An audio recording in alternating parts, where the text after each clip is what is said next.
right, everybody. This is my friend Greg Bacon. I put siding on his house, I don't know, 12 years ago, 10 years I ago. think that's about right, about Yeah. 12 years ago. And, of course, I never hide the fact, with all my Bigfoot activities and the experiences that I've had. And every once in a while, I'll get a nugget of information from people who've had their own experiences. So Greg Bacon is actually an ex-city manager here at the city that we live in, and just Personnel director. Oh, personnel director. Yeah. And super nice guy. And he was telling me about an interesting situation that happened when he was a young man. I mean, if you would just give us your age and what year and just everything that happened up at Fort Lewis. Okay. Yeah, this occurred in probably 1975, 76 time frame. I was at Fort Lewis, assigned to the 2nd Ranger Battalion there. I was a first lieutenant at the time, and in this particular instance, we were out on a training patrol. Yeah, it was a night operation. There was approximately 20 Rangers. Myself and another lieutenant were leading the patrol, and yeah, I mean it was pitch black, dark where we were going, and I was in the rear of the patrol, and the other lieutenant was up at the front, doing the navigation and kind of controlling the formation, and I was in the rear, and basically one of my responsibilities was rear security. And normally in patrols, periodically what will happen is whoever's in the rear security will stop and start listening to make sure no one is following the patrol. And in this particular case,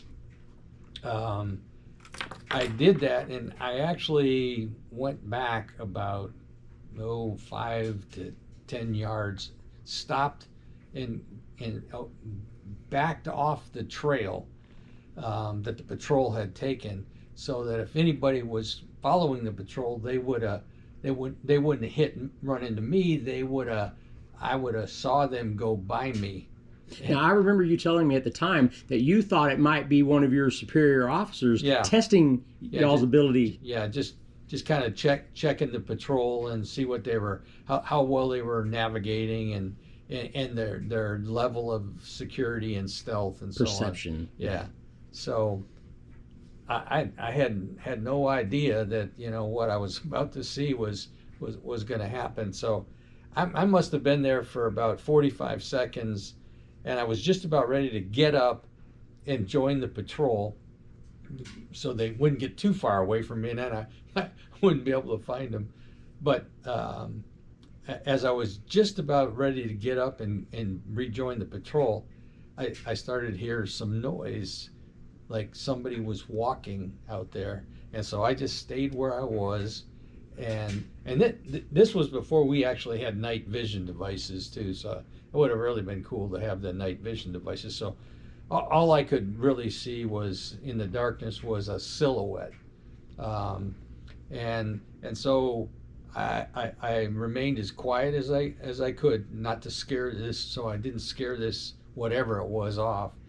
And as it approached and kind of walked by me, my estimate was that this, whatever it was pretty burly looking thing, lots of fur, hair, whatever you want to call it, and it was somewhere in the neighborhood of between 6 and 8 feet tall, pretty good size individual, and so I just kind of let it go by. And then I felt like, okay, what am I going to do now? How am I going to rejoin the patrol with this thing up there? And so I waited, I don't know, maybe less than a minute, and I started to move back behind this individual towards the patrol. And so at this point, it was between you and your patrol. Yeah. And you needed to join the patrol. Yeah, and here I am supposed to be providing security, and the thing is inside our perimeter. Perimeter, so to speak. So I started moving to get back, and I gotta admit I was a little bit on the scared side, because this was pretty good size, whatever it was. You probably didn't have live ammo or anything like No, that. I always have my knife with me, but um, you never want to take a knife to a gunfight. Yeah. Yeah. So I started moving behind this individual. I would estimate that I was maybe 20 yards or so behind it, and I was trying not to make any noise, so I didn't scare it off.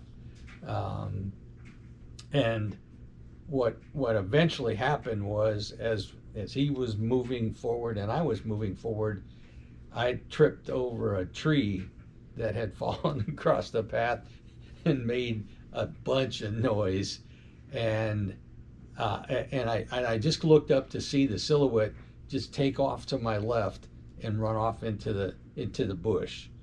And when I got to the patrol and got the other lieutenant to stop the patrol, I had him come back to where I was, and I told him what had happened. He looked at me like I was crazy.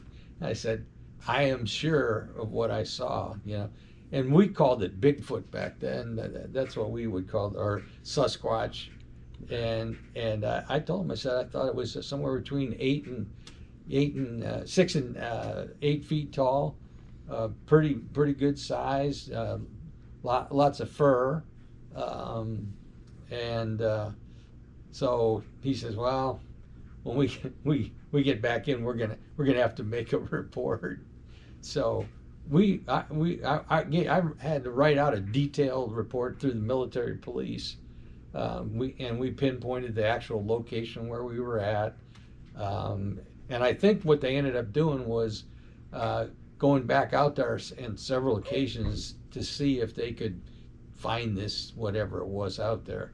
And I don't think at least I didn't hear that they actually made any other sightings at that time. So you don't remember if they interviewed everyone in the platoon, or? I was actually the only one that saw it, because I was at the rear, and the patrol had gotten, I don't know, I'd say maybe 50 to 75 yards beyond me, because I halted and waited. And mostly what you're doing is listening to see if anyone's following you through the brush. So you really thought that you would impress your superiors if that's who was creeping up behind you, by popping out saying, "What do you do? Follow?" And your superior being like, "Good job, man. Good job." Yeah. We wanted them to know that we were, maintaining security awareness, and nobody was going to sneak up on us. And that's a big thing. And in the military and operations like that, whatever your egress is, in and out, you never want to go the same way. So if you go in a certain way, you never want to backtrack and go the same way, because if somebody might be waiting to ambush you. So so those are some of the real basic principles that we followed in terms of patrolling. Well, the rarity of seeing one of these things, over time you understand just how rare of a sighting you had. What's even more rare is that you were able to put yourself in a position where it no longer knows you're there and is focusing on the rest of the platoon. I was really concerned that he or whatever it was going to smell me. But when we went out on operations like that, we didn't wear deodorant. We didn't wear aftershave, none of that stuff. We'd been out for a couple of days, so I wouldn't say we were smelling right, but we weren't fresh out of the out of the shower. So how close, at the closest moment when it walked by you when you were ducked down, what's the closest point it came to you? I would say he was somewhere between 10 and 15 feet away from me, because I had backed off the trail, because if somebody was following it, I didn't want to have the person step over you, step on me. Right. Well, it just goes to show you that they can be just as intent on something as we are. He was intent on, and he thought he was being good at keeping the right distance and still being able to follow the platoon. So to have you slip off like that goes to show you how much he was just focusing on the task at hand and not expecting you to do what you did. Yeah, yeah. That they seem to be pretty intelligent, Right. and to the point where he kind of he kind of knew he had to stay a distance backed off, so that Well, we've covered that he subject in the property that myself and my partner are working at. We've talked about the distance that they seem to keep. It's whatever distance they're comfortable with. It's that if they ever get discovered, that they know that that distance means they can escape. right. Yeah. Fascinating, just fascinating. Yeah. And just to be able to take the information that you've given and add it to what we already have tried to conclude it on our own just really adds to the database of information. And man, I appreciate it. Most people shut down on this subject, and if they have something happen, they don't really want to discuss it, and they're a little embarrassed about it. But man, I appreciate it like you have no idea how much I appreciate you revealing to me what happened. You're welcome. Your work sounds really interesting, and I wish you the best on that. Yeah. Well, thank you.